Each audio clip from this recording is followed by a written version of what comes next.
அதுக்கு மேல அவங்க போறாங்களா போகலையா அப்படிங்கிறது அவங்களுக்கு தான் தெரியும். நம்ம போன்னு சொல்லி துரத்தி விட்டுறோம். ஆனா கண்டிச்சு நம்ம சொல்றது கிடையாது இல்லையா? சொல்றோம் போ அப்படின்னு சொல்லி சொல்றோம், அவ்வளவுதான். கண்டிச்சு அடிச்சு அனுப்பணும். மத்த மசாலா சின்ன வயசுல இருந்து போங்க அப்படி சொல்லி நீ போகணும் அப்படின்னு நம்ம அடிச்சு அனுப்பணும். ஏன் அப்படி சொன்னா, நம்ம சின்ன வயசுலயே நம்ம வந்து நம்மளுடைய இஸ்லாம் மார்க்கத்தை சொல்லிக் கொடுக்கணும். மத்த மசாக்கள் தான் அதெல்லாம் சொல்லிக் கொடுப்பாங்க.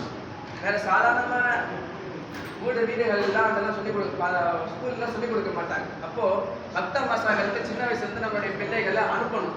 அப்படியா பாருங்க, பெண்கள் மதரசால தொடர்ந்து யாரு சின்ன பிள்ளைங்க கிடையாது, கல்யாணம் ஆனவங்க தொடர்ந்து மதரசாக்கு வந்துகிட்டே இருக்காங்க. வீட்டுல எவ்வளவோ வேலைகள் இருக்கும் இல்லையா? வீடுகள்ல சமைக்கணும், துணி துவைக்கணும், எப்படியான வேலைகள் இருந்தாலும் ஆனா அந்த வேலைகள்லாம் ஒதுக்கி வச்சுட்டு அல்லாஹ்வுக்காக வேண்டி ஒதுக்கி தொடர்ந்து வந்துகிட்டே இருக்காங்க. அந்த ஒரு 2 பெண்மணிகள் வந்திருக்காங்க. அவங்களுக்கு